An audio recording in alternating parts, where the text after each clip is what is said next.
Temos a legitimidade da maioria dos sportinguistas que democraticamente nos elegeram. O caminho traçado, aquele que acreditamos e que para nós é o único, que permitirá colocar de forma sustentável o nosso clube no patamar cimeiro, que é nosso por direito próprio, como é sabido, é penoso e tem trazido e trará consequências dolorosas. As forças internas e externas que se opõem a este rumo, motivadas na sua grande maioria pelos seus interesses pessoais ou de grupos de interesses, fazem campanhas cada vez mais ferozes contra os superiores interesses do Sporting Clube Portugal. Percorrer o caminho traçado com todos os obstáculos exige um comprometimento daqueles que dirigem o clube, mas também daqueles em função do qual o fazem, que são os associados. As batalhas que se avizinham serão duríssimas. Haverá necessidade de ajustamentos, de unir esforços e de ter uma força robusta e expressiva que sustente de forma inabalável os propósitos que definimos. Como sempre afirmamos, o Sporting é dos sócios e são estes que decidem. Por isso, têm que ser os sócios de forma clara e inequívoca que têm que referendar se este é o caminho que querem percorrer ou não. Estamos prestes a atingir metade do nosso mandato. Temos cumprido ponto a ponto as nossas propostas eleitorais. No nosso programa eleitoral, entre as 120 propostas, já temos cumpridas mais de 100, o que revela bem a nossa vontade e capacidade de execução. Temos feito as alterações adequadas à realidade do dia-a-dia que vivemos no nosso clube. Escolhemos um caminho que para nós é o único e é aquele que deve ser seguido. É um caminho difícil, complexo, fraturante e isso tem as suas consequências, porque acima de tudo o nosso compromisso é com os sportinguistas e não connosco próprios. É preciso ter a coragem de recordar os caminhos percorridos, analisar as metas estabelecidas e refletir sobre as consequências de cada ato, estando assim na hora de verificar o estado de comprometimento da nação sportinguista com os mesmos. E isto é fundamental porque sempre fomos claros. A nossa força adviria da força dos sportinguistas e que nada podemos fazer sem a mesma. O caminho traçado foi claro e baseado em 4 pilares. Primeiro, criar uma cultura de exigência. Segundo, criar estruturas profissionais. Terceiro, mudar mentalidades. Quarto, gerar a mudança e lutar por valores. É nosso dever ser claros quanto a cada um destes objetivos e de percebermos as consequências dessas mesmas escolhas. Em primeiro lugar, temos a necessidade de criar uma cultura de exigência. Isto significa colocar o clube acima de tudo e de todos.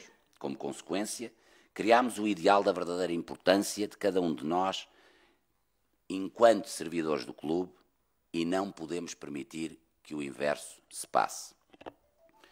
Temos de exigir respeito máximo pelo clube e pelos símbolos que representamos.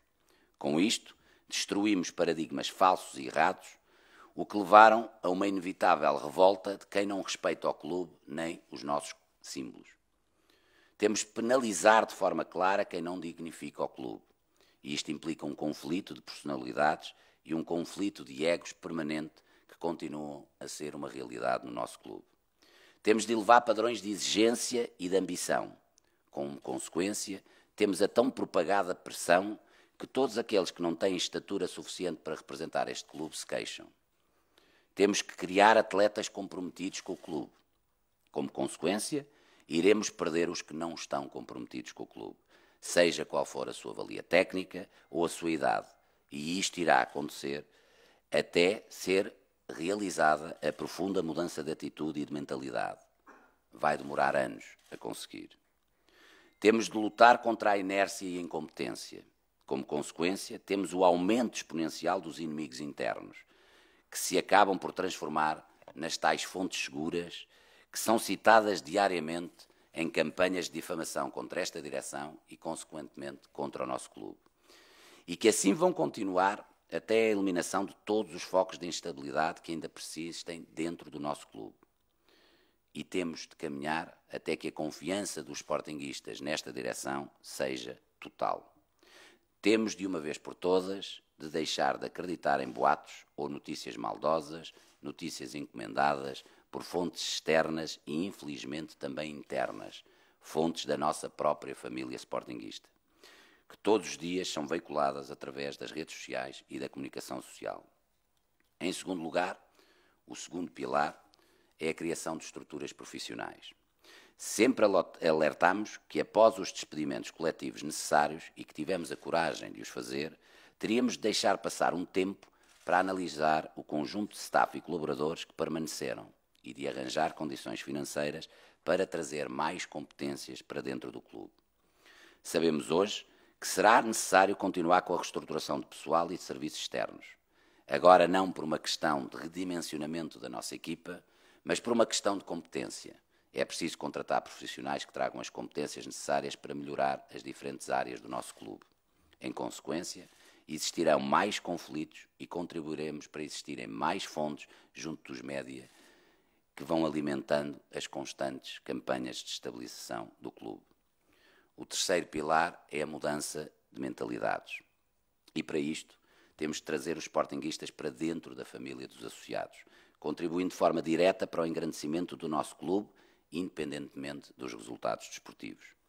Esta é uma obrigação de todos. É preciso ter os sportinguistas com acesso à comunicação social a defenderem de forma constante e decidida o Sporting Clube Portugal em todas as suas vertentes.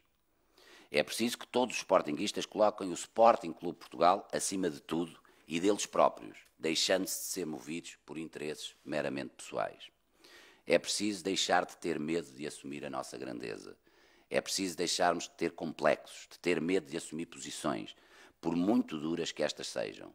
Posições essas que defendem as regras e valores pelos quais sempre nos guiamos. É preciso deixar de ter medo de verificar de forma constante o grau de comprometimento ao projeto e caminho do Sporting Clube Portugal por parte de todos os envolvidos, desde os órgãos sociais, colaboradores, atletas e adeptos, tomando sem receio as decisões necessárias quando o mesmo não se verifique. O último pilar é a luta por valores. E aí o Sporting tem que lutar pelo rigor, pela transparência, pela verdade desportiva. E com isto, exigir constantemente a todos os intervenientes no mundo desportivo, do Governo à Federação, à Liga, aos clubes e demais agentes desportivos, uma alteração da legislação, de regulamentos, de comportamentos.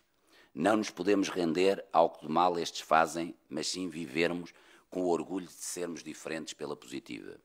Mas ser diferentes ou liderar processos de transformação profunda acarretam, para além de uma enorme responsabilidade, a resistência e animosidade daqueles que veem no status quo uma forma mais cómoda e conveniente de viver.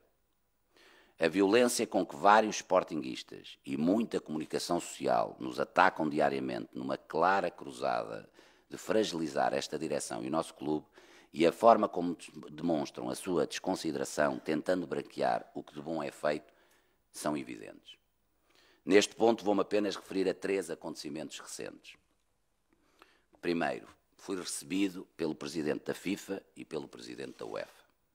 A importância de um clube português ser recebido pelos mais altos representantes das instâncias que controlam o futebol europeu e mundial foi relegada para segundo plano, quando afinal se tratou de um dos mais importantes atos institucionais praticados por um clube português nas últimas décadas.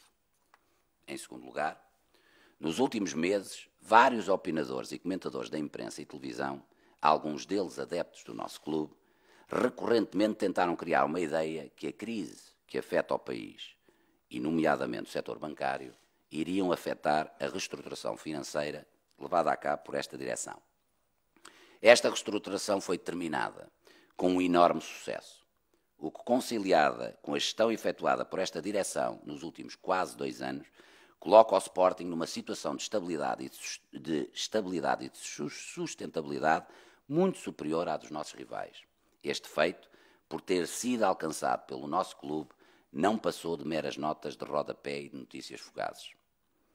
Por último, depois de meses de campanha cerrada acusando o Sporting Clube Portugal, um clube criador de um conjunto de propostas pormenorizadas e detalhadas para a melhoria do futebol português e mundial, fomos constantemente acusados de estar isolados e de não querer contribuir para uma solução para o difícil estado do futebol nacional. Ficou provado com o primeiro Congresso Internacional do Future of Football, onde estiveram presentes especialistas e clubes de todo o mundo e representantes da FIFA, que as posições do Sporting estão corretas e que o apoio às mesmas é abrangente. Um evento que teve uma repercussão internacional relevante, considerado um dos mais importantes feitos no mundo a nível de clubes e que teve uma difusão nacional diminuta, sendo na sua maioria destacada apenas por fatos colaterais e não pelos excelentes conteúdos por ela produzidos e pela relevância internacional dos seus oradores. Perante tudo isto, os sportinguistas têm de fazer vincar a sua indignação. E a mesma só poderá ser feita através de duas maneiras: atribuindo a mesma desconsideração a quem nos tenta diariamente diminuir e dar uma demonstração clara de apoio maciço e incondicional ao caminho preconizado por esta direção e, consequentemente, ao nosso clube. Como todos sabemos, o nosso clube, a maior potência desportiva nacional, é muito mais que o futebol. Mas também sabemos que é à volta do futebol que se movimenta a grande parte da paixão e de emoção dos nossos adeptos. Neste momento, o nosso sentimento não é de alegria perante as últimas exibições. Como responsável máximo pelo clube, pela SAD e pelo futebol, na análise imperativa do caminho percorrido, assumo a minha responsabilidade. É necessário que os demais envolvidos assumam com a mesma frontalidade a sua cota-parte. É necessário deixarmos de ter medo de dar a cara e de justificar cada mau resultado ou má exibição com chavões ou filosofias românticas. É preciso começar a tirar as devidas ilações e, com isto, tomar as atitudes necessárias perante os acontecimentos. Todos os dias saem notícias da fragilidade do nosso plantel, que faltam os jogadores A, B ou C. E isto tudo para podermos ambicionar a conquista de títulos. Parece ter caído no esquecimento conveniente o esforço tremendo realizado por esta direção para, num momento de enorme dificuldade financeira, ter mantido o plantel da época passada, com exceção de Roxo e Dyer, com os contornos já subejamente conhecidos. Onde poderíamos ter chegado o ano passado se tivéssemos contado, por exemplo, com Nani e João Mário. Repito o que disse no início do campeonato. Temos o plantel que queríamos. Temos muito orgulho em ter conseguido manter o plantel que ficou em segundo lugar e ter-lhe conseguido juntar a qualidade inquestionável de jogadores como Nani. Muitos sportinguistas, esquecendo-se do que relembro agora, questionam diariamente quais serão os reforços de inverno que vamos trazer. Depois do que aqui expliquei e relembrei, não tenho qualquer prurido em dizer quais serão os reforços que o nosso treinador terá à sua disposição. Podense, Gelson, Francisco Geraldes, Yuri Medeiros, Tobias Figueiredo, Xabi, Wallison, Dramé, Slavtchev, Ryan Gold, Rabia, Sacco, André Geraldo e tantos outros. Este é o caminho definido. Este é o rumo traçado.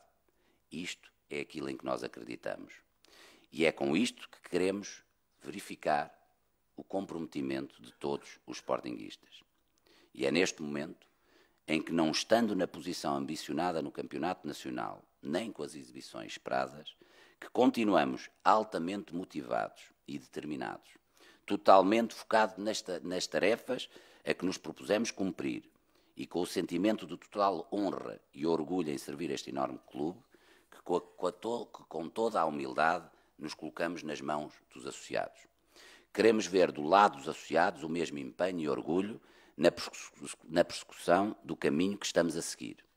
Por termos sempre dito, e eu pessoalmente ter assumido essa bandeira, que o Sporting é dos sócios, anuncio aqui que colocaremos ao alcance de todos a possibilidade de analisar o trabalho realizado e de onde tiraremos as devidas ilações das consequências de o que dele advém, demonstrando o claro comprometimento ou não dos sportinguistas.